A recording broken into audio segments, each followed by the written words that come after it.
Aujourd'hui, on se retrouve pour une revue très excitante. Aujourd'hui, je vais vous montrer en action et de partager mon avis sur l'une des palettes annuelles, on va dire comme ça, par Hourglass. Cette année, ils avaient du coup sorti 3 variations de cette palette, mais 4 packaging. Je vous explique le système parce que là-bas, je pensais qu'ils allaient sortir 4 palettes. J'ai acheté cette palette sur le site de Hourglass. On va en toucher 2 mots de la livraison.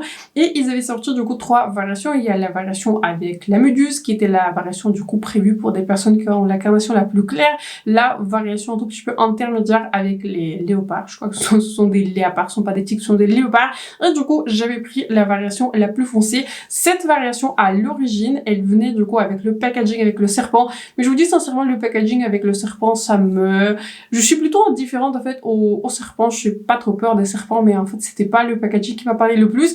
Donc, comme j'avais acheté cette palette sur le site de Hourglass, si vous passez la commande sur le site de Hourglass et uniquement sur ce site, vous pouvez du coup customiser votre palette et choisir en fait le packaging qui vous plaît. Ça se trouve qu'en fait, personnellement, j'avais trouvé que ce packaging avec le hibou, il était le plus joli. Je trouve que vraiment esthétiquement, c'est le packaging qui m'a parlé le plus. Donc, j'avais acheté la variation avec le serpent et du coup dans le packaging avec le hibou. Cette palette est maintenant disponible sur Sephora, sur Space NK, sur Call Beauty, là où vous voulez l'acheter. J'ai l'impression aussi que le prix il a largement augmenté parce que l'année dernière, je crois que ces palettes se vendaient autour de 80 €, peut-être 85. Cette année, du coup, maintenant chez Sephora, j'ai l'impression que Sephora c'est le moins cher pour une fois. Ils sont vendus à 95 €, ce qui est franchement quand même un prix assez élevé pour une palette pour le temps. En 2 mots, pourquoi j'avais décidé d'acheter cette variation, c'est parce que c'est la variation qui était la moins rose. J'ai l'impression que tous les ans, les palettes par Hourglass sont très roses, tous les boulages sont très roses. C'est la seule palette de ma collection par Hourglass. Si vous voulez avoir des comparaisons, j'en ai aucune, franchement, parce que ce sont des palettes, c'est pas la première palette que j'achète, mais les 2 palettes précédentes que j'avais achetées, laissez-moi réfléchir. Il y en a une palette que j'avais achetée avant que j'ai créé ma chaîne, c'était du coup il y a plus de 4 ans ou 5, enfin c'était il y a vraiment très longtemps. Je m'en suis séparée, elle était beaucoup trop claire. L'année dernière, j'avais pas acheté la palette pour moi, j'avais fait une revue sur la palette Elephant, mais je l'avais achetée pour moi au moins et elle a gracieusement dit que je pourrais faire une revue. Mais donc cette année, pour une fois, j'achète une palette pour moi-même et en fait j'avais trouvé que les coloris de cette palette, elle était le plus jolie, en tout cas c'était les coloris les plus chauds. Et spoiler de la revue, spoiler de la fin de la vidéo, je trouve que les coloris marchent vraiment bien pour moi. Je voulais aussi en toucher 2 mots de la livraison. La livraison depuis le site de Hourglass est très longue. Depuis le jour de ma commande, j'avais compté, hein, depuis le jour de ma commande et le jour où j'avais reçu le colis, il s'est passé exactement 3 semaines. En soi, je peux pas trop reprocher à Hourglass que le délai est très long parce que ça a été indiqué que pour les commandes internationales, il faut compter 14 jours ouvrés. Donc, techniquement, ils sont dans les délais, mais franchement, si vous voulez acheter cette palette sur le site de Hourglass et si vous voulez absolument avoir ce packaging avec le hibou, il faudra patienter 3 semaines, sauf si en tout cas, j'avais pas pris la livraison express, vous voyez, pour laquelle il fallait payer, je sais pas, 10 ou 15 €, enfin ça m'intéressait pas. J'ai pris du coup la livraison normale, et pour la livraison normale, je pense qu'il faudra compter 3 semaines, donc il faudra patienter. Donc on va aujourd'hui, le projet pour aujourd'hui, c'est de faire application, je vais partager ma revue et mon avis sur la composition, sur les poudres, etc.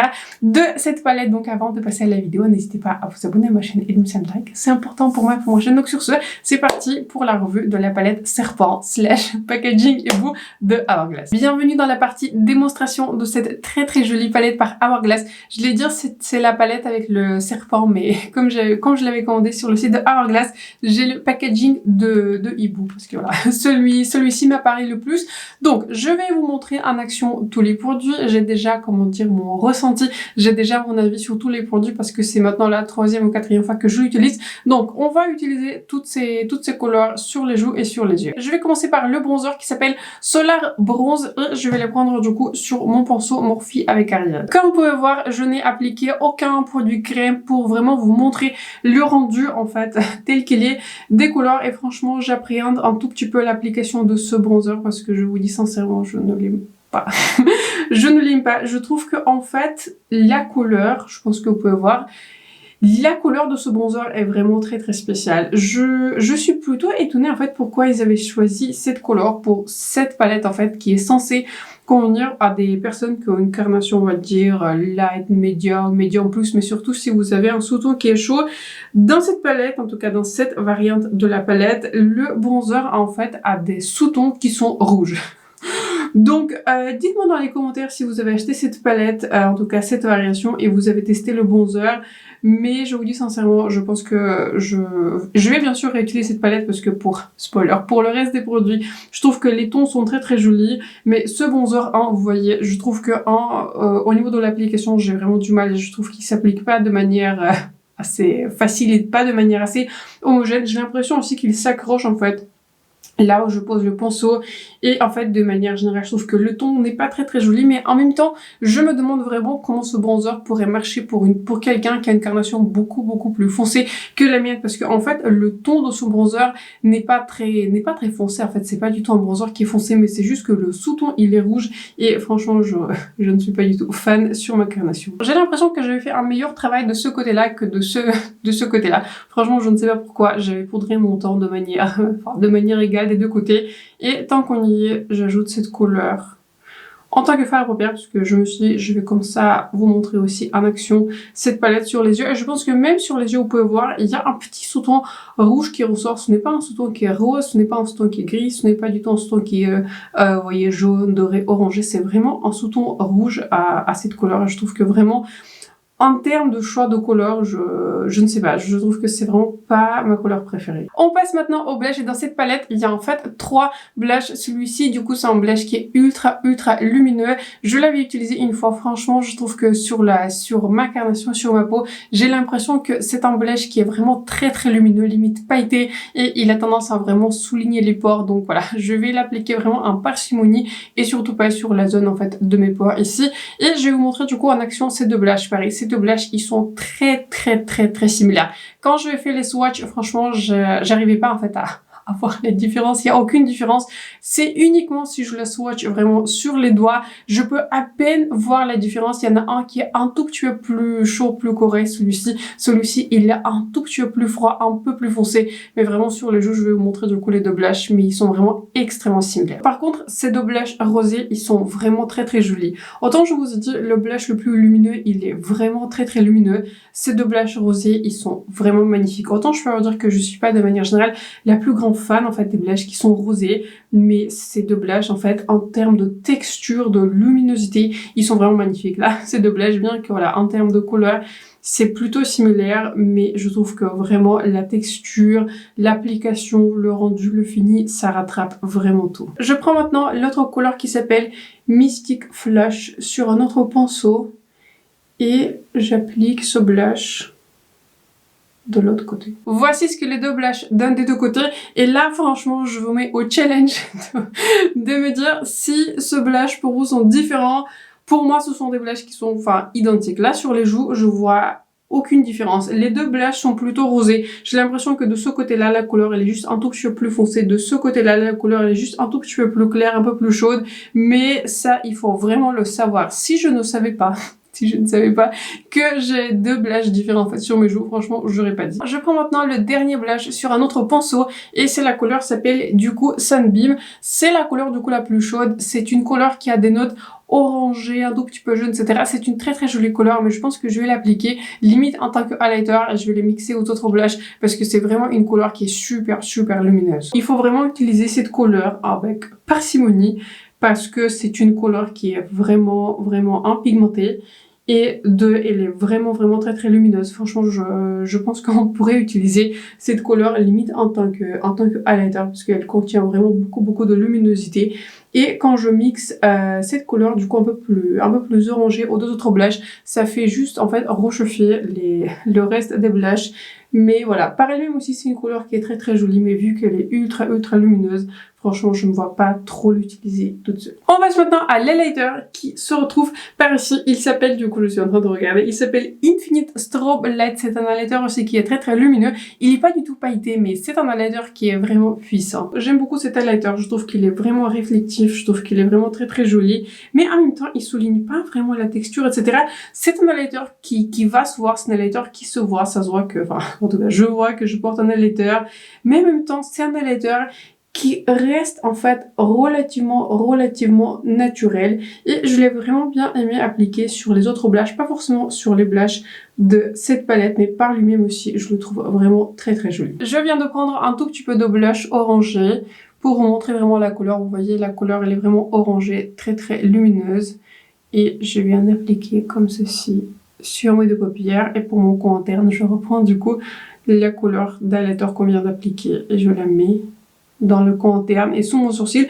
Et je pense que vous pouvez voir, en fait, cette couleur-ci, même si c'est la palette, en fait, qui est la plus foncée parmi les palettes proposées, même cette couleur dans le coin interne, elle marche pour moi pour allaiter mon maquillage. La dernière poudre qu'on va appliquer, c'est mon produit, je pense, préféré de cette palette. C'est cette poudre de finition qui s'appelle Radiant Light et c'est une poudre qui a été décrite comme une poudre de finition qui a des sous-tons qui sont chauds. Et écoutez, cette poudre, comme je vous disais, j'adore. C'est vraiment une très jolie poudre de finition.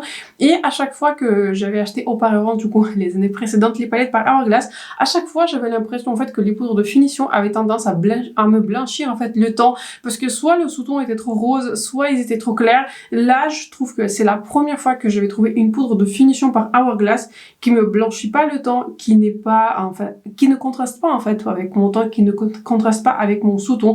J'ai un sous-ton qui est très chaud, j'ai un sous-ton qui est olive, donc voilà, je peux m'en sortir avec des couleurs qui sont jaunes, qui sont chaudes.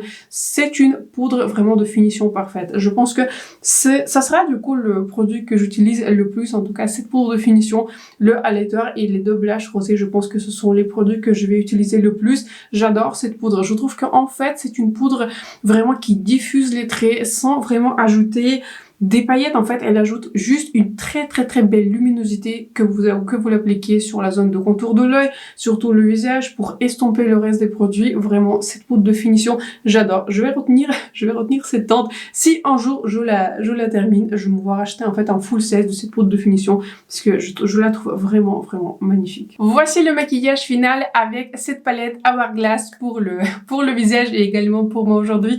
Pour les yeux, comme d'habitude, je vous inclus quelques images à rapprocher de ce look. Après que j'en ai fini avec les poudres, j'avais pas franchement ajouté grand chose, juste quelques produits. J'avais j'avais ajouté mon liner liquide de Rare Beauty qui est vraiment excellent, je dis bien sûr parce que je pense que vous m'avez vu porter ce liner dans toutes les dernières vidéos. Je suis obsédée par ce liner. Si vous êtes à la recherche d'un liner liquide noir, mat, très noir, belle tenue, vraiment très facile à appliquer, c'est le meilleur liner. Franchement, il a battu mon liner par une dash. Je l'avais découvert dans mon calendrier de Léon Space c'est une vraie pépite cachée chez Rare Beauty. Ensuite, j'ai appliqué du coup le mascara par Byredo que j'avais découvert dans le calendrier de Léon de Quelle Beauty. Et ensuite, aujourd'hui, je reporte à nouveau mon rouge lèvres par Byredo en couleur que c'est ma couleur préférée maintenant, c'est mon rouge lèvres préféré maintenant de ma collection, en couleur Zeti. Est-ce que je l'ai déjà porté dans 3 vidéos? Oui, absolument. Et franchement, je l'assume. Quand on aime, on ne compte pas. Parlons de cette palette par Hourglass et de ma variation, le serpent. Bon, vous voyez pas le packaging, un serpent, franchement, c'est pas le plus pratique quand on fait des vidéos de customiser le packaging, mais ça n'empêche que je regrette pas. J'aime beaucoup, je préfère largement ce packaging au packaging du coup avec le serpent. Je trouve qu'il y a des positifs, il y a beaucoup de positifs, mais il y a quand même des côtés qui sont négatifs. Je pense que si je devais classer, on va dire par ordre de préférence, quelles sont les poudres que je me suis retrouvée à utiliser le plus, bien sûr, à la place numéro 1, c'est cette poudre de finition. Elle est absolument magnifique, le sous-ton, il est chaud, il a un tout petit peu ce côté un tout petit peu plus jaune. Si vous êtes, on va dire, si vous vous référez à moi en termes de sous-ton, des fonds de teint, si vous êtes en light medium, à partir du light medium avec un sous-ton qui est olive, qui est chaud, franchement c'est la couleur qui est pour vous. Comme je vous disais pendant l'application, jusqu'ici, toutes les poudres de finition par Hourglass avaient vraiment tendance à me blanchir le teint et j'aimais jamais le résultat sur moi, c'était pas du tout naturel. Là, c'est la première fois que je trouve une poudre de finition naturelle sur moi par Hourglass. Donc j'applaudis de ce côté-là à Hourglass. Ensuite, les deux couleurs que j'aime beaucoup de blush sont ces deux couleurs-ci, bien que ce sont des couleurs qui sont rosées et de manière générale, je préfère me tourner vers les couleurs qui sont un peu plus chaudes, un peu plus orangées. Ces deux blushs sont très beaux.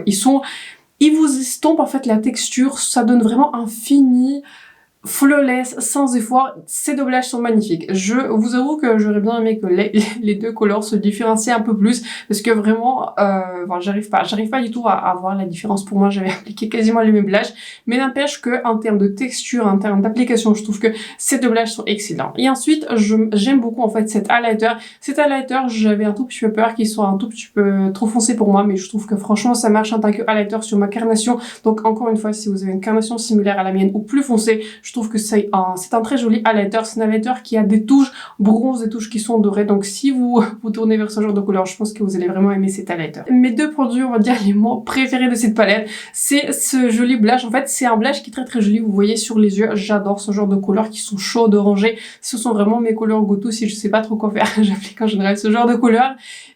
Pour moi, le problème de ce blush, c'est vraiment la texture et c'est vraiment le fini. C'est un fini qui est à la limite, vous voyez, du pailleté. Et je l'avais appliqué sur mes joues, je l'avais appliqué vraiment sur là où j'ai en fait le plus de pores. Et c'était vraiment pas du tout joli sur mes pores. Je le voyais au cours de la journée, ça a vraiment tendance à souligner les pores. Donc si vous avez pas de pores, si vous avez pas de pores, si vous avez, on va dire, une peau un peu plus sèche ou si vous avez vraiment beaucoup moins de pores, je pense que vous allez aimer cette, on va dire, cette texture, cette formulation d'highlighter, enfin d'highlighter, c'est limite du highlighter, cette texture et cette formulation du blush. Mais sur moi, c'est vraiment beaucoup trop pailleté, c'est beaucoup trop lumineux, bien que j'adore la couleur. Je trouve que la couleur orangée, corail, enfin, cette couleur, elle est magnifique, mais en termes de texture, il faut vraiment que je le module, il faut que vraiment je l'applique en toute petite zone, limite en tant que highlighter, pour que ce soit joli sur mon visage. Et ma couleur, vraiment l'amour préférée, c'est cette couleur de bronzer. En termes de formulation, en termes de texture, je trouve que c'est pas la couleur la plus facile à appliquer. Je trouve que c'est vraiment une couleur qui a un sous-ton qui est vraiment très spécial. Ça, je dirais vraiment, ça a un sous-ton qui est un tout petit peu rouge, et je suis vraiment plutôt étonnée par rapport à la combustion de cette palette, parce que toutes les autres couleurs, en fait, les blushs, on va dire l'highlighter, poudre de finition, ils ont vraiment ce fort sous-ton qui est un tout petit peu plus jaune, beaucoup plus chaud, alors qu'ils avaient mis en fait un bronzer qui est vraiment clair. En fait, je trouve que même sur moi, je dirais pas du tout que c'est un bronzer qui est foncé, et il a un sous-ton qui est vraiment rouge. J'aurais bien vu dans cette palette, et c'est comme ça que je l'avais utilisé jusqu'à cette vidéo, j'aurais bien vu en fait en tonalité pour ce genre de palette, en bronzer, vous voyez, type médium de Makeup by Mario que j'avais revu dernièrement, ou des bronzers qui sont beaucoup plus chauds, on va dire dans la gamme de Pat McGrath. Ce genre de couleur pour moi aurait pu beaucoup mieux marcher dans cette composition de la palette. Franchement, je suis un tout petit peu perplexe pourquoi ils avaient mis ce bronzer qui est à la fois très clair pour les blushs qui sont foncés et pour en fait une poudre de finition qui est relativement foncée, et aussi pour le highlighter, et un sous-ton qui est vraiment très rouge. Résumons donc tout ce que je viens de vous dire. Je ne regrette absolument pas, on va commencer par là. Je ne regrette pas du tout avoir acheté cette palette, même si j'avais payé, voilà, relativement cher. J'avais payé environ 85 € sur le site de Hourglass, parce que j'avais trouvé un coupon de 10%, de moins de 10%. Je la regrette absolument pas. Je trouve que c'est une palette dans laquelle j'avais trouvé des textures, en fait, notamment encore une fois une poudre de finition, des textures de blush, de highlighter que j'aime beaucoup. Je trouve que ça ajoute à ma collection. Ces poudres sont très fines, ils sont très naturels, et à chaque fois je me prends le plaisir d'appliquer ces poudres. Et bon, petite mention pour le packaging, je trouve que le packaging il est lourd. Ça se voit que je vais acheter un produit de qualité. J'aime beaucoup l'extérieur. Bon, ça, cet aspect animal, ça, on aime ou on n'aime pas, mais j'aime beaucoup, j'apprécie l'aspect, j'apprécie la composition, j'apprécie les couleurs que j'avais choisies. Franchement, je regrette pas du tout d'avoir choisi la couleur en fait la plus foncée, enfin la variation la plus foncée de cette palette. Donc en soi, je suis très contente de mon achat. Cette revue sur la palette serpent dans le packaging avec le hibou clôture ma vidéo. N'hésitez pas à partager dans les commentaires si vous avez déjà acheté cette palette, si par exemple vous avez profité des journées Gold chez Sephora pour acheter une ou on sait pas, plusieurs variations de cette palette. Je trouve que les prix quand même il est assez élevé cette année, mais je trouve que voilà, avec une promotion c'est vraiment très intéressant. Donc j'espère que la vidéo vous a plu, j'espère que la vidéo vous était utile. N'hésitez pas à vous abonner à ma chaîne et de mettre un like, c'est important pour moi et pour ma chaîne. Sur ce, je vous souhaite une excellente soirée. Je pense que je vais essayer de poster cette vidéo mercredi soir, comme ça vous allez avoir mon avis pour les journées Gold. Et sur ce, je vous souhaite donc une excellente soirée. On se retrouve très bientôt dans ma prochaine vidéo. Bye!